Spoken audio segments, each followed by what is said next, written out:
Continuando con la clase, ahora partimos viendo una de las modalidades imagenológicas de mayor confluencia en el mundo hospitalario, que es la radiografía. Vamos a ver de pasadita los dos equipamientos que emiten radiación ionizante a partir de rayos X, que es el equipo de rayos y el equipo de mamografía. Vamos a ver fundamentos físicos, los riesgos operacionales de trabajar en estas áreas, los fundamentos físicos y clínicos y los fundamentos imagenológicos, ¿ya? El equipo de rayos es un equipo bastante amigable de instalar, ya que tiene algunas estructuras que no cambian indistintamente del formato con el que estemos trabajando, ¿ya? Como habíamos visto en la clase pasada, el equipo de rayos tiene un tubo de rayos, que es el elemento principal donde se va a emitir la radiación ionizante. Este tubo de rayos siempre va asociado a un brazo que puede ser contráctil o no, dependiendo de la antigüedad del equipo, ¿cierto? Y del tipo de equipamiento de rayos X que vamos a ver más adelante, que hay de varios tipos, ¿ya? Tenemos el soporte, ¿cierto? O el pilar, donde va a estar situado el tubo de rayos, la mesa y el chasis. ¿Qué es el chasis o el portachasis? Es el dispositivo o el implemento donde va a ir alojado el detector, que en este caso puede ser detector digital o detector CR, ¿cierto? Que son parcialmente digitales, por llamarlo así, y que tienen por función adquirir la imagen, ¿ya? Acá falta otro elemento que es el estativo, que es otro tipo, algo muy similar a la mesa del equipo de rayos, pero en posición vertical.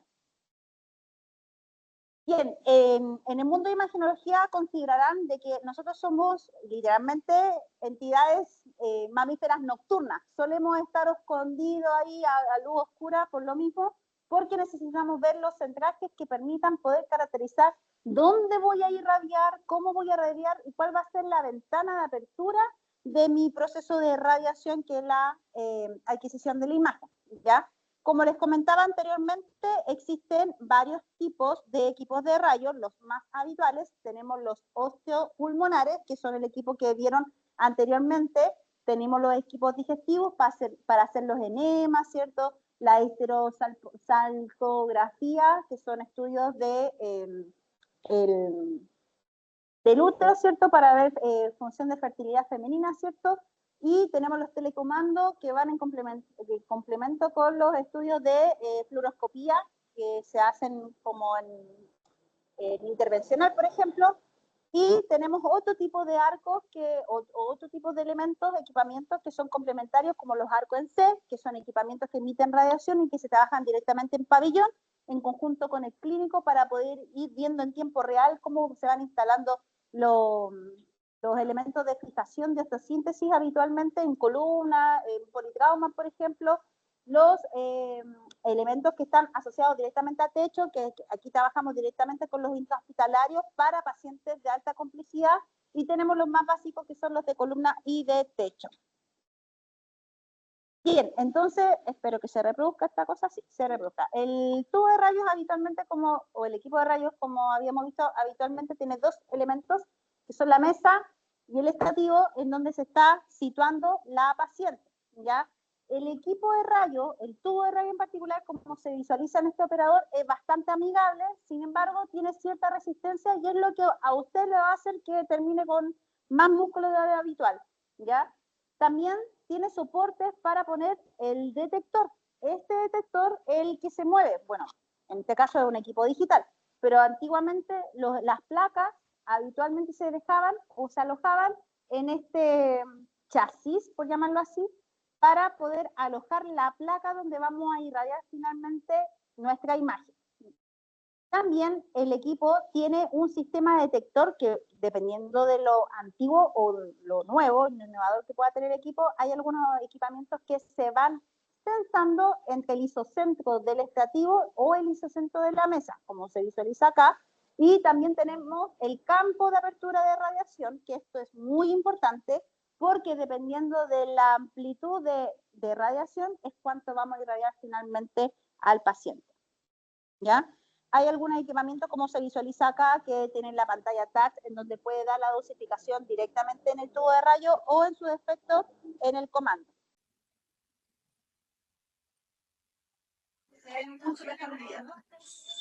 Entonces, como les comentaba anteriormente, estos equipos tipo de rayos tienen una alta tecnología. Habitualmente estos equipos que se van a encontrar pueden que tengan estas pantallas touch en donde puede el operador asignar la dosificación e inclusive tienen senseo de movimiento del tubo de rayos junto con el estativo de manera de poder minimizar las maniobras directas con el paciente. Además, el chasis o el detector está íntimamente relacionado con el equipamiento, haciendo que se generan sistemas de engranajes que son muy óptimos para disminuir los riesgos. Ahora, este equipo obviamente no tiene detectores directos, que hay un detector chiquillo, un poquito caro. Cada uno de los detectores costan como unos 7 millones, 10 millones, entonces si se quiere hacer famoso, tenga cuidado. ¿Cuál viene siendo los detectores? ¿Ah? ¿Cuál viene siendo los detectores? El detector que estaba manipulando anteriormente el... La placa.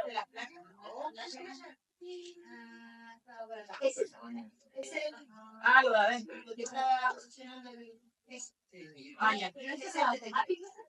No, eso habitualmente el operador lo tiene que sacar. Son detectores únicos, o se pone el estativo para tomar de pie la radiografía, o se pone en la mesa dependiendo del tipo de radiografía que quieran. Pero esa transición es la peligrosa, porque sabes que a colegas se le han caído y se han roto, se han como los que tienen un sistema de detectores por estimulación. Entonces, no se rompe todo el detector, está rompiendo el detector, pero hay que cambiarlo igual, perfecto. Y ese cambio no está no empezar. No muy interesado, siempre. No muy interesado. Acá va a depender directamente de la radiografía que se esté tomando, en este caso están tomando una radiografía de 30 horas, o en su defecto, por ejemplo, en este caso también se está mostrando que la paciente se tiene que tomar una radiografía, creo que de Davis, sí, parece que de aquí, y el detector va abajito, ahí, de la parte del azul, brillante, ahí va el detector. Entonces, en el caso de que se sacó el detector, y luego le puso de la bandeja de las carnes, ¿ya? En este caso, tecnología de alta un tapiño, cosa que no va a suceder en el servicio público, por supuesto, pero hoy en día tenemos sensores de movimiento del chasis y del tubo, ¿ya? Y también tenemos bloques lateralizados, sobre todo para pacientes polinoma, en cual cuando no se pueden mover de la tablilla, es importante tener estos elementos lateralizados para tomar las decisiones laterales que vamos a ver más adelante, ¿ya?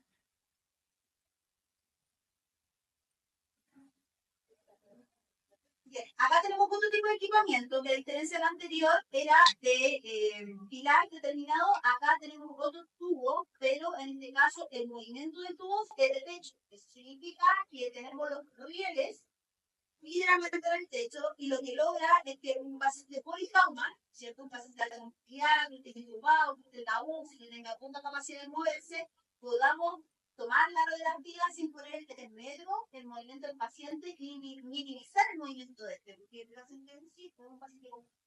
Además, tenemos la posibilidad de pacientes con distancia de la movilidad, pacientes en situación de silla de ruedas o que tengan distancia ortopédica, puedan disponer de equipamiento que sea de fácil acceso, que sea manipulable para este tipo de pacientes y así poder optimizar la adquisición de que sea idealmente 5 minutos. O sea, la aplicación de FONASA para una radiografía tiene por código 10 minutos.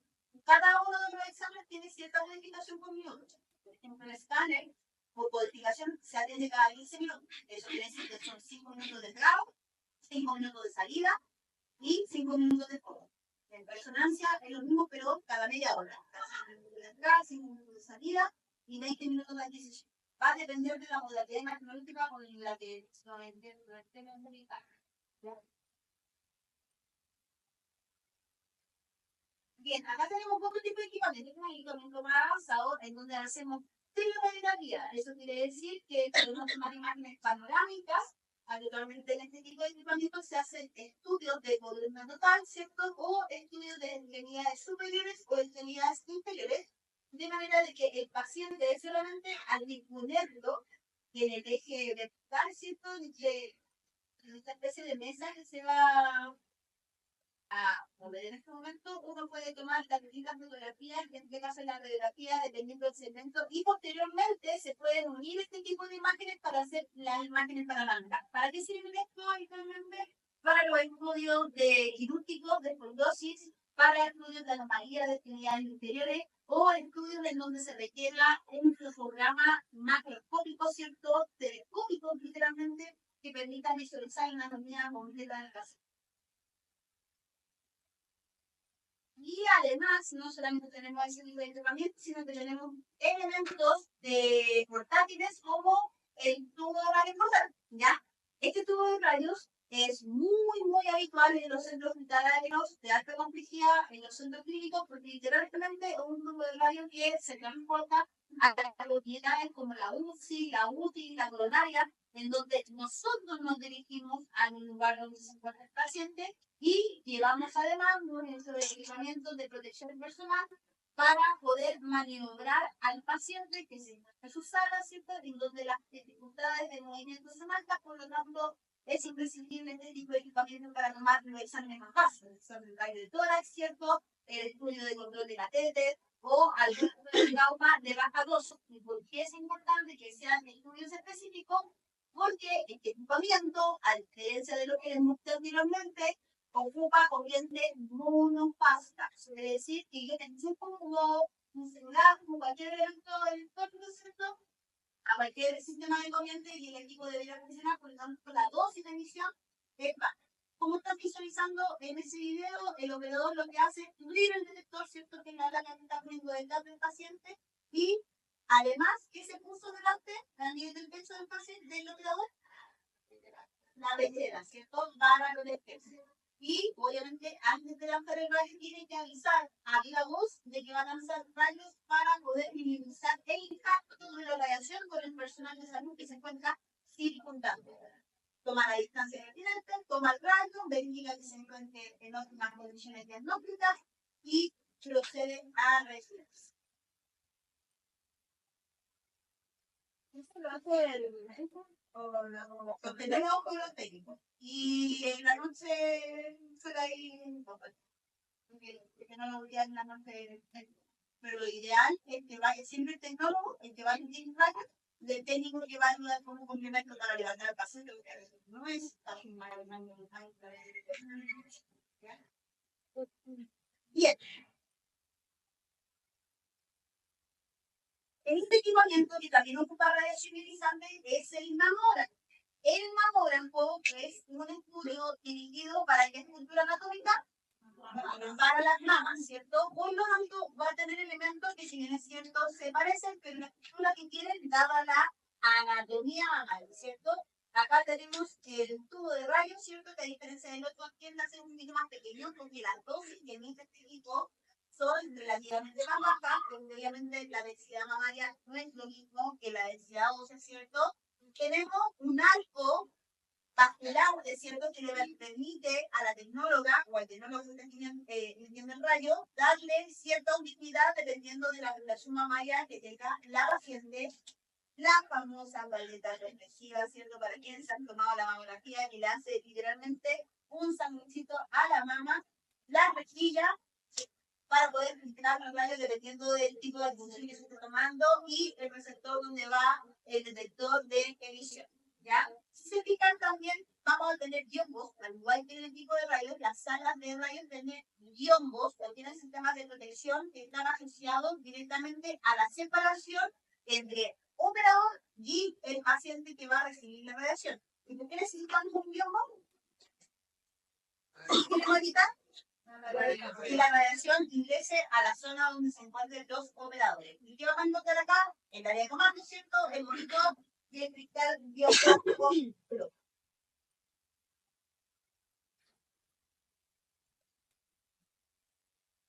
Bien, entonces, ¿cómo se toma la mamografía? Habitualmente es un examen bastante incómodo, bastante engorroso para la paciente, porque literalmente se tiene que comprimir y las compresiones habitualmente los equipos que traen vienen con el sistema de compresión automática. Sin embargo, siempre tenemos que estar ojo con la compresión del paciente porque puede que la automatización no se logre por completo, ¿ya? En este caso, a la paciente se le impide que queden con el peso de tiempo, ¿cierto? Para poder entrevistar la glándula mamaria y así lograr una despedición anatómica completa. ¿Ya? Esto se logra a través de las maletas de compresiones Y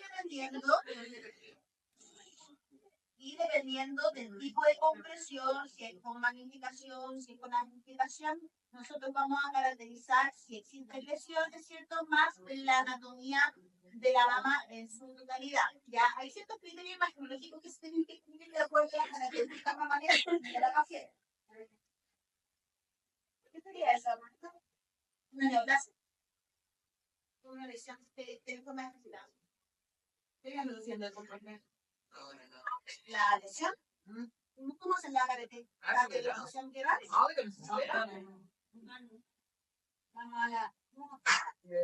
Habitualmente cuando se hace la mamografía se ven cosas que son normales y cosas que son patológicas, que lo vamos a ver en la segunda unidad más en detalle. Habitualmente este tejido que se ve así como una especie de grisáceo es el contenido graso de primera mano. Las partes que se ven más densas son el tejido fibrocelular, que es el tejido fibroso, acompañado con la línea donde va a salir la leche, se queda embarazada y se ve con los matos, ¿ya? Cuando estas líneas vienen asociadas a elementos sólidos, contundentes, de alta densidad, ¿cierto? La parte que tiene estas patitas que parecen que fueran tonos estimulados, tienen un alto compromiso neoplásico. En esta, bueno, digamos que caracterizar esta lesión contenta en clase C o en clase 4. Clase C es altamente sospechoso y el clase 4 ya una lesión neoplásica categorizada, ¿ya? Todo va a depender de la forma, la ubicación, si tiene borde definido, si tiene borde vinculado, y los estudios complementarios es que nos encontramos con una llave occidental. Entonces es importante saber dónde se va a hacer la...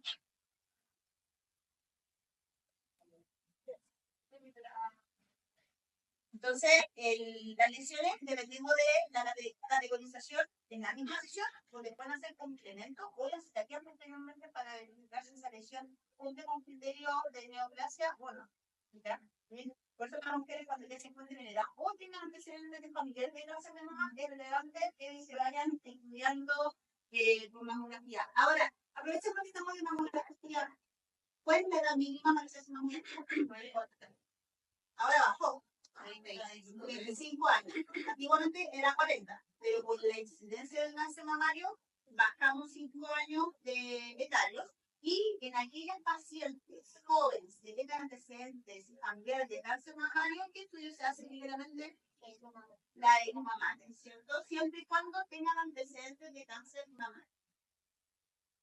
Bueno, finalmente a la paciente se le comprime la mama, se le da la ubiquidad dependiendo del plano de adquisición, pueden ser cráneo caudal o lateral, que literalmente a la paciente se le condiciona incluyendo la rama axilar. ¿Por qué es importante incluir la rama axilar para la autonomía? Porque, a veces tenemos una rama mamaria que permanente glandular, ¿cierto? Y lo otro, que si llegan a haber neoplasias, como había coincidentales en la mamografía, pueden haber ganglios centinela. ¿Les suena ese concepto? Los ganglios centinela son ganglios patológicos que pueden tener una alta incidencia cancerígena y pueden cronificar el cáncer. Por eso es importante además ver los ganglios axilares para ver cómo se llaman ganglios axilares, ganglios centinela. Ganglios centinela, con doble centinela. Y permiten caracterizar la incidencia de posible cáncer. No sé qué pasa en el caso de la mujer. Es que tengo una que se tiene que hacer una implantación porque tenemos no. Se va a poner la expansión y le tiene que hacer algo, un procedimiento llamado. Sí. Buena pregunta. En el caso de las pacientes que tengan poca estructura mamaria o que tengan prótesis mamaria, cualquiera de las dos, ¿ya? Lo que se hace es literalmente agarrar lo poquito nada de componente glandular y literalmente limpiar. Hasta agarrar con la paleta de universidad. En el caso de las pacientes que tengan prótesis mamaria, la tecnóloga le desplaza la prótesis, la agarra el contenido fibroglandular y lo hace hace la compresión directa. A presión y dolor.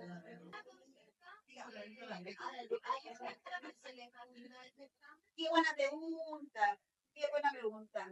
Sí, efectivamente, hay hombres que le hacen estudio de mamografía. ¿En qué caso se puede dar la incidencia de la mamografía masculina? ¿Qué comunidad si le recibiendo la antecedentes familiares de cáncer mamario, ¿cierto? Hay hombres que tienen cierta predisposición para el cáncer y hay otra predisposición que es más para la parte del interior familiar. Cuando tienen obesidad mórbida. ¿Por qué los hombres que tienen obesidad mórbida son propensos a generar cáncer mamario? Por las hormonas. Actualmente los pacientes que son obesos mórbidos cambian su componente hormonal y tienden a bajar la testosterona, pero levemente, y aumentan los perfiles hormonales femeninos, testosterona y estrógenos, lo que hace que aumente el tejido organular y eso conlleve a que exista un crecimiento anómalo, porque no es como en los hombres que crezcan el tejido mamario. Pero frente a este escenario metabólico tiende a haber un crecimiento patológico organular, lo que puede crear un escenario idóneo para el cáncer de mama más pequeño. Muy buena pregunta. En otros escenarios también se puede dar que los pacientes trans, por ejemplo, que no tienen un tratamiento hormonal de seguimiento, o sea, que toman por su cuenta las hormonas, pueden generar una exacerbación hormonal y obviamente por el crecimiento anómalo hormonal de sus glándulas mamarias, tan rápido el crecimiento y tan alto los picos hormonales, que también pueden desencadenar cáncer mamario de hoy. ¿Ya? Que ojo, si tienen algún amigo que está en tratamiento hormonal, siempre tiene que ser bajo seguimiento hormonal.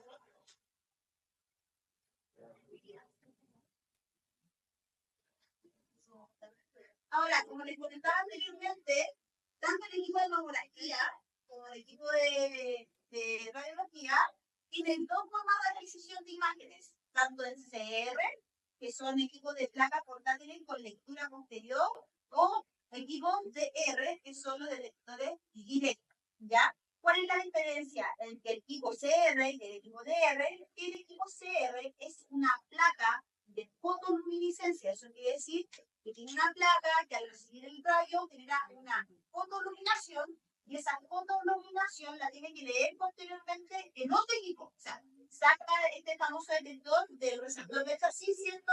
Tiene que ir a un lector de chasis para caracterizar la imagen. Versus el DR, que es un detector, literalmente como dice su nombre, directo. O sea, yo tomo el rayo y al segundo obtengo la imagen directamente en el computador. Entonces, para efectos prácticos, si yo tuviera que elegir un equipo con el cual trabajar en un paciente de urgencia, por ejemplo, un paciente de uso, un paciente UNI, el equipo más idóneo es el equipo directo, porque yo tomo la foto y me sale inmediatamente. Versus el equipo CR, lo tengo que tomar la foto, mira otro local, para revisar la lectura, verificar que la foto sale correcta, velar el detector para ocuparlo nuevamente. Ya se fijan los tiempos de adquisición varían significativamente. Ahora, ¿cuál es la diferencia técnica entre uno y el otro?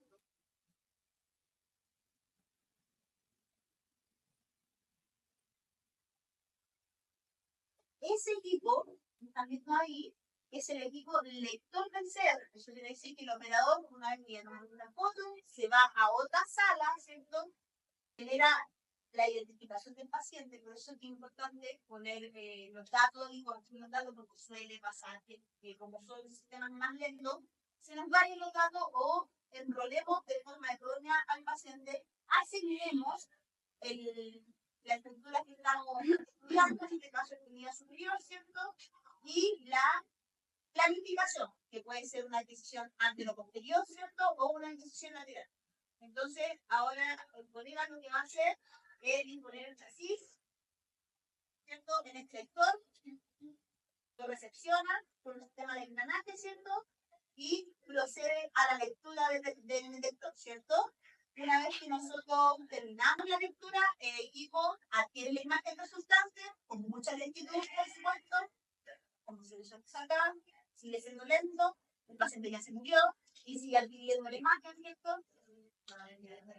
Pero sí es un proceso más lento. Y una vez que se adquiere la imagen, tienen que borrar el detector, e ir nuevamente a la sala a tomar el siguiente dato. Entonces, si se fijan, es un proceso, el cierre es un proceso relativamente engorroso. Creo que hoy en día la gran mayoría de los equipamientos de los centros hospitalarios, incluyendo el público, trabajan con sistemas digitales. ¿Ya? Pero no va a faltar el centro médico donde se vaya a encontrar con un CR que tienden a ser más barato. ¿Ya? En el caso de los DR, tienen que considerar lo siguiente, que estos detectores, si bien son mucho más rápidos, se puede mover del tentativo a la mesa, ¿cierto? Como ven, en el caso del operador, tienen que poner una vila. Por lo tanto, ¿qué es lo que tienen que fijarse como operadores cuando estén trabajando con DR? Que esté la batería cargada, porque me ha pasado, incluyéndome, yo soy de resonancia, pero en algún momento también fue más rayos, que íbamos a urgencias, nos llamaban de la UCI, hoy hacen entonces de carril, y deben ser inventario, y la noche del PA, todo arriba, de repente llego con el detector, y el detector no tenía la detector. Entonces vuelven a bajar y el médico, oye, ya, los pacientes se están muriendo, tenemos que pasar a revisar, todo porque no se revisó el equipamiento antes de ir a una asistencia de urgencia. ¿Ya? Entonces siempre es importante que vean primero la modalidad de trabajo del equipamiento, cómo está trabajando el programa en virtud de la modalidad, porque no es lo mismo un DR con equipamiento de techo que un DR con equipamiento de estativo, ¿cierto? Con perfil fijo, no va a ser lo mismo. Y la tercera va a ser bien. Vamos a ver el laboratorio, porque esta imagen ya la he puesto 800 veces, pero no vamos a dejar de verla porque hasta el final de su día les voy a preguntar lo vamos a devolver para ver si hace actividad. Bien, el tubo de rayos. ¿Cuántos elementos tiene que son fundamentales? Dos partes, ¿cierto? Ánodo y cátodo. ¿Cuál es el ánodo? El platillo, ¿de qué material es el platillo?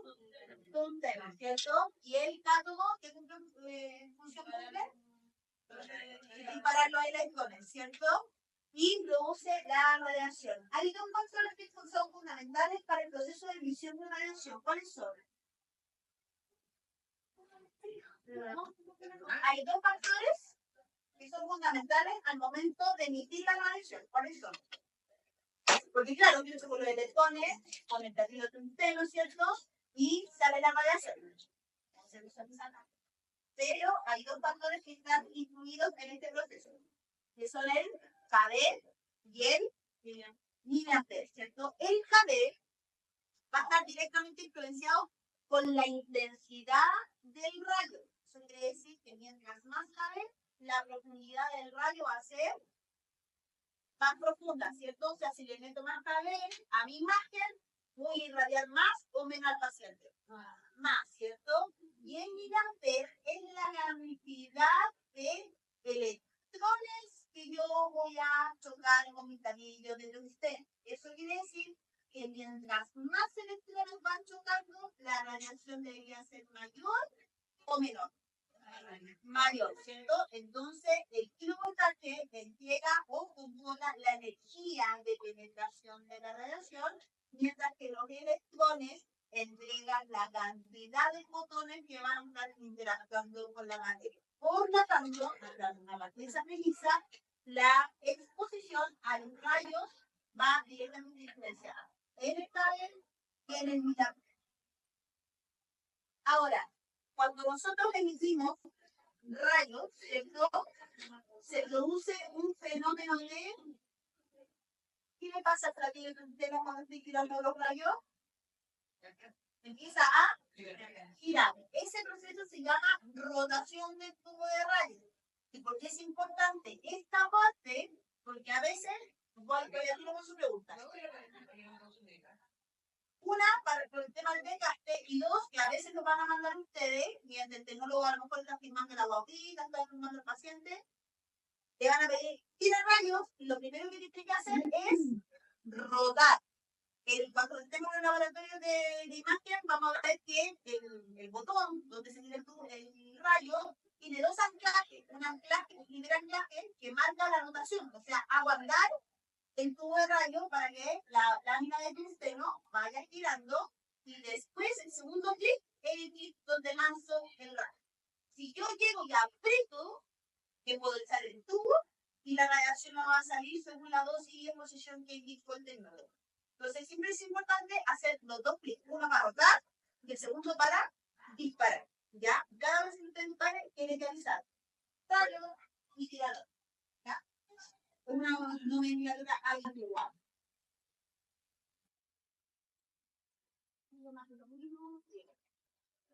Ok, entonces, cuando yo emito el rayo, se producen tres fenómenos físicos a partir del efecto proyectil de los electrones. Una, que es la más importante, ¿qué es lo que se produce?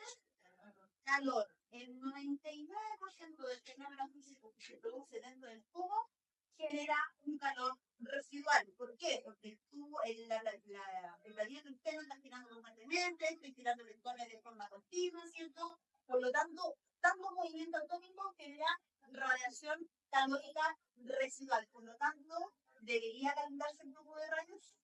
Sí. ¿Es peligroso para el operador?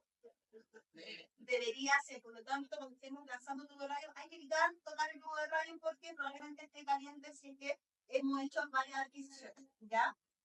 Hay otros fenómenos físicos que se producen, que es la radiación característica. La radiación característica se caracteriza, para la redundancia, porque uno de los electrones que está tirando del cátodo choca con uno de los electrones de la placa de tungsteno y genera un efecto proyectil.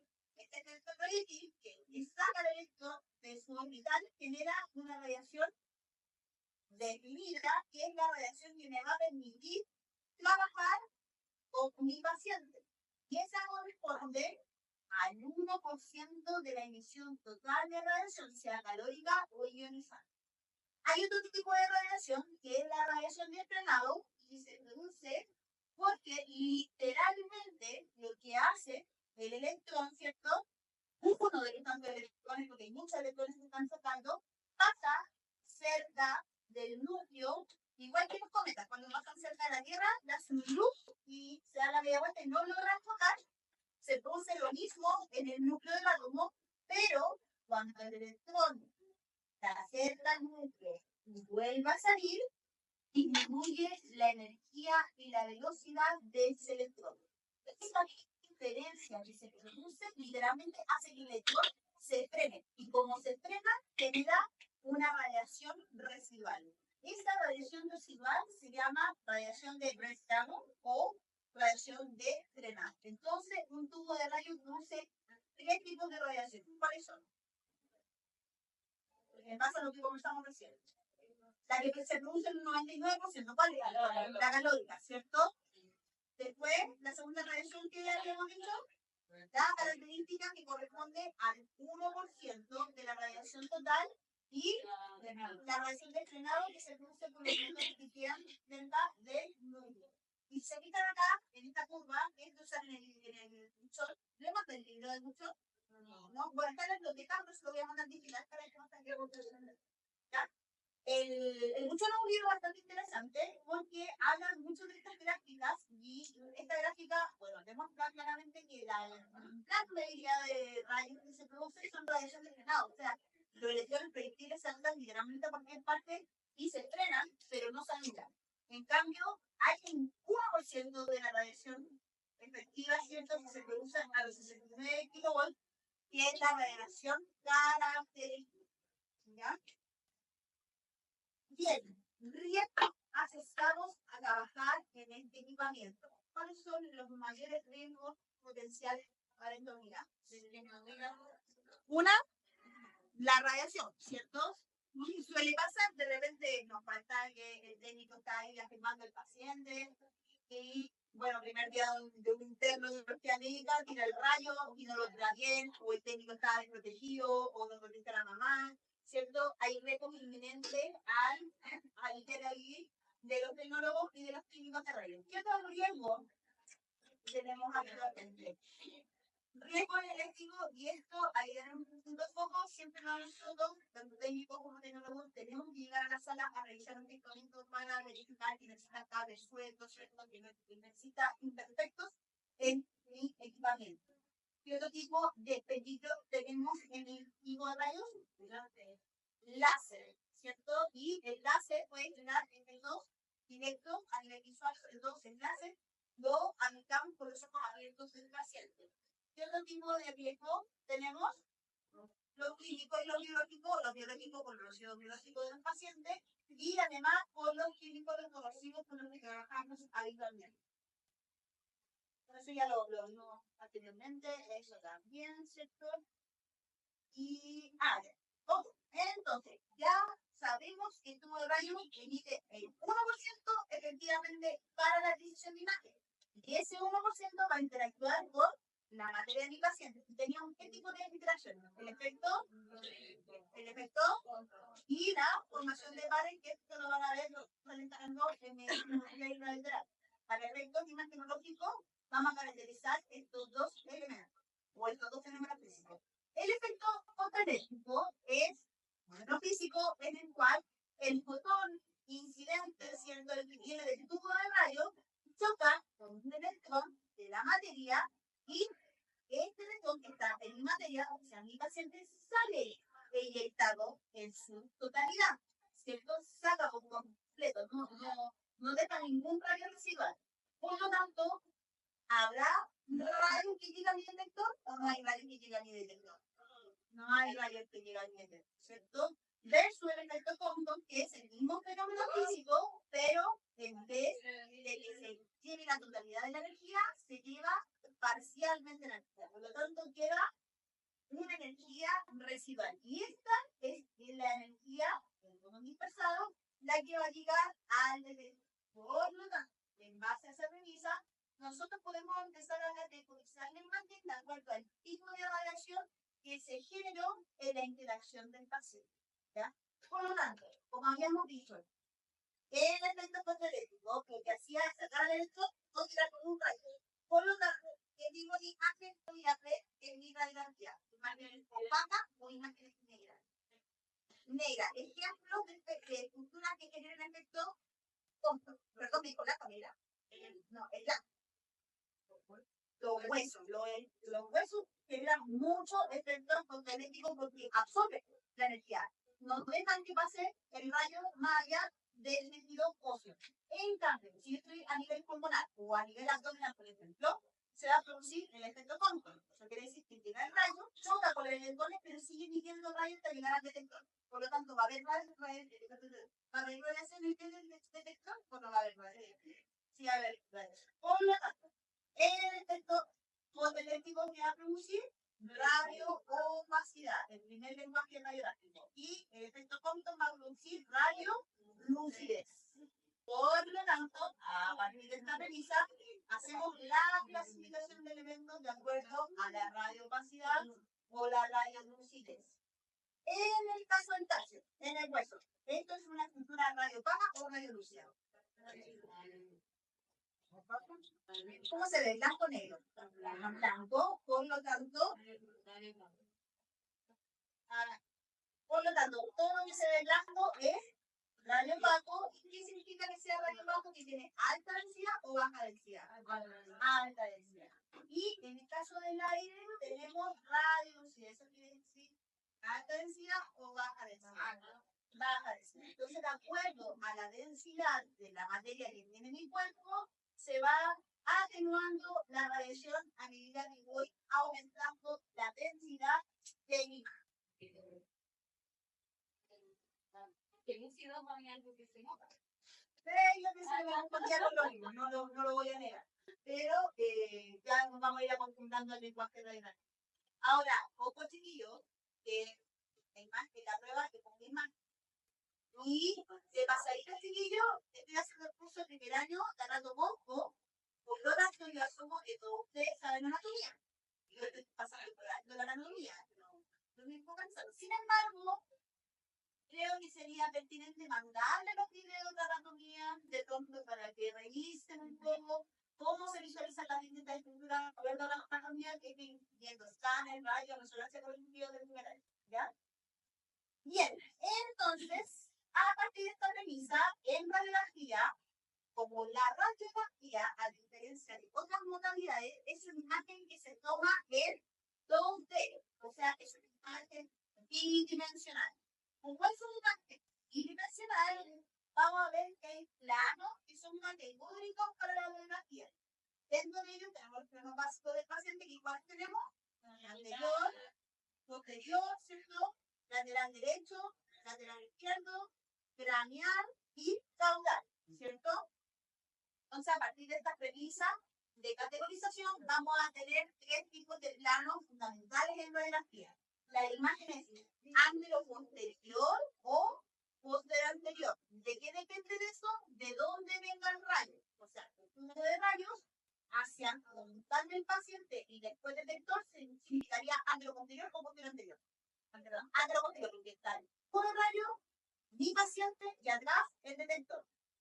A diferencia de, por ejemplo, la radiografía del tórax, que tengo el tubo de rayos, tengo mi paciente y llega su rayo por la espalda y adelante de él tiene el detector. ¿Cómo se llega la proyección? Anteroposterior o posterior anterior. Posterior anterior, porque el rayo llega a posterior del paciente y después llega hacia el medio. ¿Ya? Ejemplos de imágenes que pueden tomarse anteroposterior o posterior anterior, la radiografía de grano. ¿De qué va a depender de esto? Del grado de magnificación de alguna estructura. Mientras más lejos esté el detector de la estructura de interés, más grande se va a ver la estructura.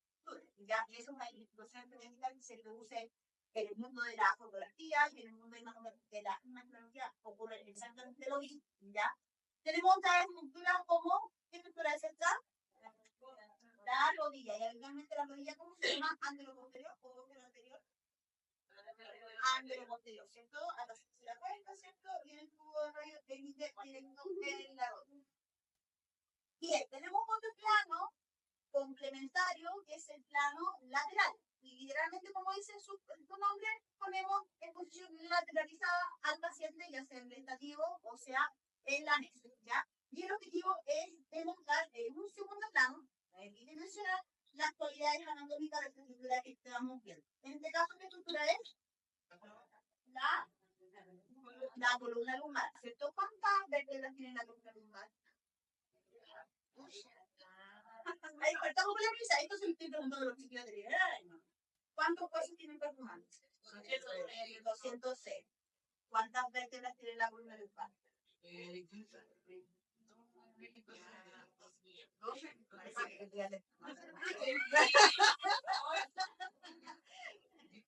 ¿Cuántas vértebras tiene la columna vertebral en total? Ya, está dividida en cuántos segmentos la columna vertebral? En cervical, dorsal y lumbar. ¿La cervical cuántas cervicales tiene? 7. La dorsal, ¿cuántas vértebras tiene?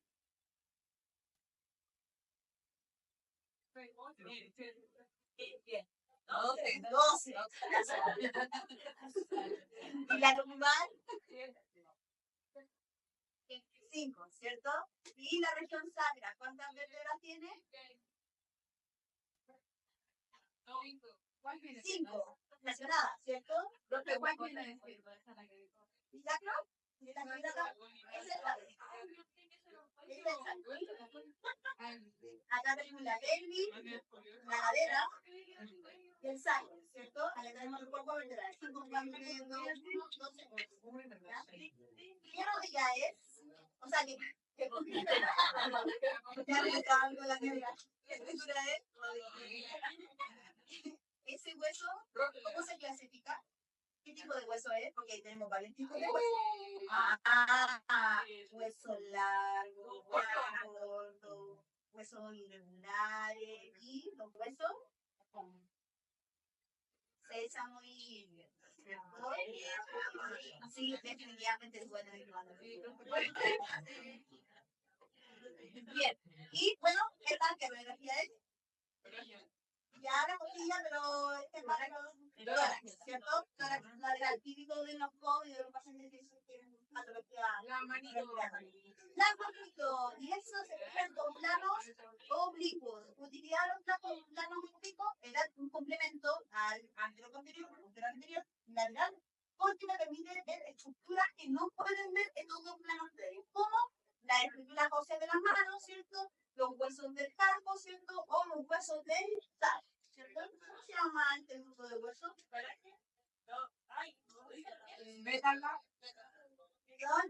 Pero aquí la mano empieza con C, por lo tanto aquí terminan con taxo, ¿cierto? ¿Qué huesitos los conforman? Los huesos del taxo. ¿Qué estructura esta?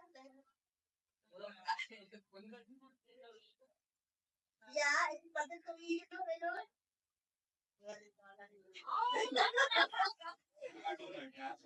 El calcáneo, sí, el calcáneo. ¿Qué estructura anatómica tenemos acá? El hombro, ¿cierto? ¿Qué estructura es esa? La glándula y esta, la escápula, ¿cierto? Bien. Entonces, para que ocupamos las radiografías, ¿cierto? Para caracterizar estructuras que sean de alta densidad o de baja densidad. Si se quitan todas las fotos, literalmente describen estructuras óseas. Es muy raro estudiar partes blandas porque hoy en día tenemos como otra modalidad de imagen que capaz de estudiar partes blandas. Además, caracterizan bastante bien en interfaces de contraste, pero en espacial no quedamos un poquito de acuerdo a la porosidad de la estructura dependiendo del tipo de paciente que estemos atendiendo, ¿ya? Lo bueno que tiene este examen es que es rápido y indoloro, o sea, que reciba sin ningún dolor, ¿cierto? Pero tiene ciertas limitancias como que sea 2D y no 3D como la tomografía computada, ¿cierto? Y siempre, y es un ritual que tenemos el mundo de imagen, los que trabajamos en radio, que siempre andamos con monedas pegadas en el uniforme. ¿Por qué es necesario andar con monedas pegadas? ¿Para qué necesito la moneda? Uno anda con una moneda de 100 pesos, una de 10 pesos. ¿De la de 10 pesos, Mario? Sí. ¿Sí?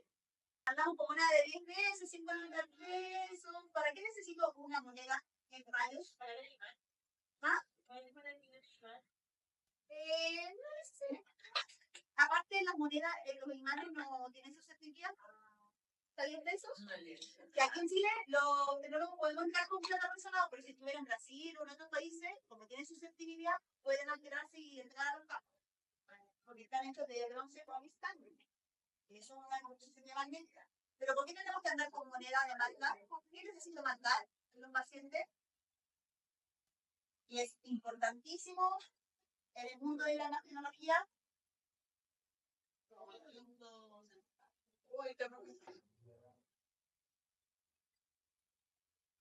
¿Qué es eso? Es para demostrar si es el lado derecho o el lado izquierdo. Lo mismo que le pasó al colega que tomó la rodilla A, que al paciente le terminaron operando la rodilla, ¿cierto? Si no marcan bien el lado, probablemente no tiene identificado si efectivamente es el lado derecho o el lado izquierdo, ¿cierto? Bien, entonces, limitación de la radiografía es que hay una alta dispersión de la escenario, o sea, hay un efecto de radiación dispersa muy amplia diferencia de otras modalidades. Hay superposición de estructuras, como se visualiza acá, o sea, no logramos caracterizar en mayor profundidad porque se superponen de acuerdo a la densidad de la estructura. Tiene baja caracterización espacial, baja caracterización de contraste diferencia de otras modalidades imaginológicas y no muchas veces logramos la totalidad de la caracterización anatómica global. ¿Ya? Ahora, ¿para qué es útil la radiografía? Que siento que cada vez se va reemplazando de acuerdo a la experticia de alguna modalidad imagenológica. Es que en el caso de radio es un examen radio, por lo tanto, si siento un trauma algo evidente, es el radio. Me refiero a un trauma chiquillo, así como un cuchillo en la cabeza, como la vez que con la gente más loco que un paciente que estaba robando literalmente y quedó estado en una reja, tuvieron que cortarle toda la reja para llevarlo al hospital, ¿cierto?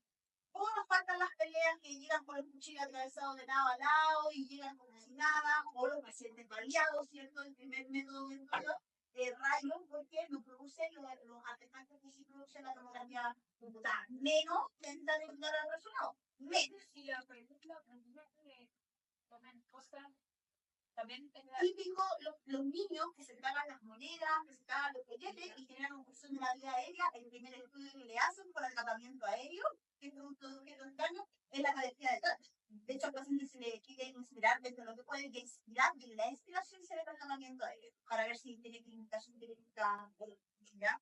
Es el método más rápido que es un método que es milisegundos, es muy rápido. Y podemos ver objetos de alto conflicto diagnóstico donde se tenga que tomar resolución inmediata. Inclusive, este estudio se puede llevar a pabellón. O sea, el paciente puede llevar a urgencia. No es necesario que pase a una sala de rayos, sino que se va a pabellón por el equipo de rayos del pabellón, ya no están ayudando para tomar el rayo. ¿Ya? Y aquí se puede encontrar de todo. Estos son pacientes reales, en todo caso reales, ¿ya?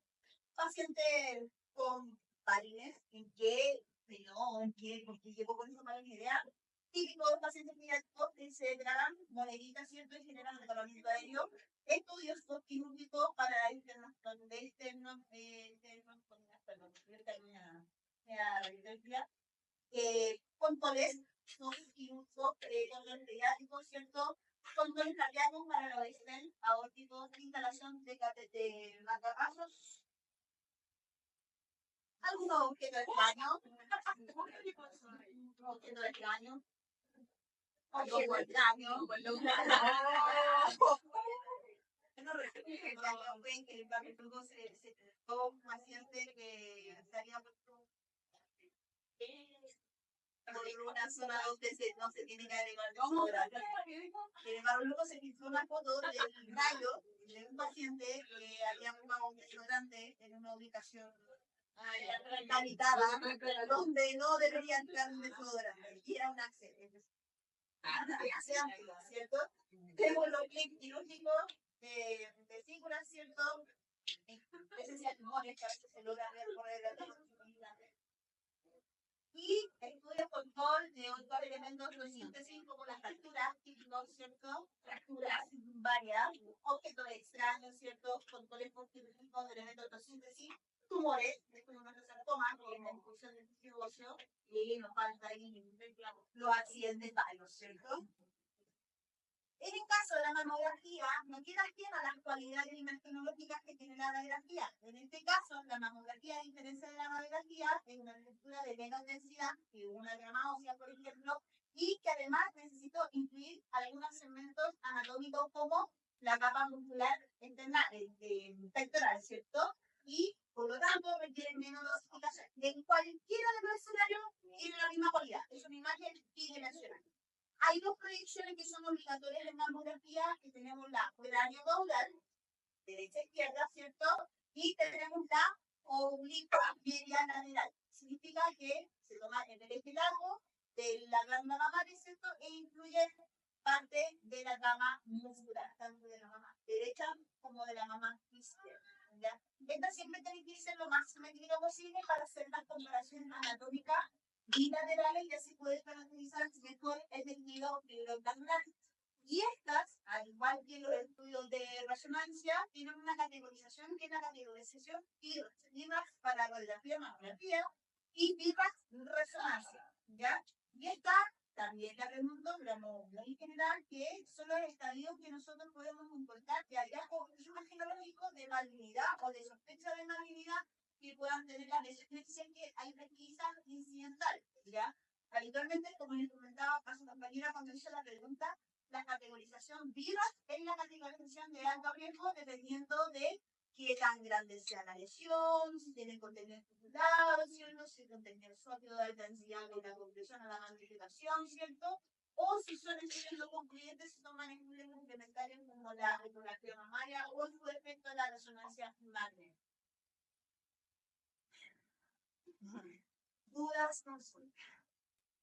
Tengo una duda. Me queda la mirada. Los tipos de radiación de 99 se utiliza solo el 1%. Solo el 1% de la radiación y todo eso no se utiliza. No. Eso queda totalmente en el tubo, y de hecho, si se recuerdan cómo era el tubo de rayos, lo vamos a ver abajo, porque abajo en el laboratorio de imagen tenemos un tubo. Y el tubo de rayos tiene una carcasa, esta carcasa es de plomo. Entonces el plomo logra absorber un porcentaje importante del calor y de la radiación de enfriado que está viviendo literalmente el tubo. Que literalmente una cosa. ¿Alguna otra duda, chiquillos? ¿No? Al hacer funcionar el anodo, ¿hay que entrar un tiempo necesario? Sí, hay que rotar un segundo, 2 segundos, ¿En qué momento del caso de flema o de enfermedad respiratoria se utiliza la radiografía? ¿Para qué tipo de enfermedades? No, ¿por qué se utiliza? Porque como que la mucosidad es densa. Buena pregunta. Actualmente en la enfermedad pulmonar el método más barato para estudiar parénquima pulmonar es la radiografía. De la radiografía podemos ver dos procesos. Procesos de compromiso inflamatorio bronquial, ¿cierto? Que se pueden ver inflamación de los bronquios, compromiso de colapso, sea por hemorragia, sea por acabamiento aéreo, sea por una condición que vemos niveles tipo aéreos, o colapso de los lóbulos oncológica, o sea, ya que sea muy grande, también se pueden lograr ver por y el que tenemos más acceso hoy en día al hospitalario.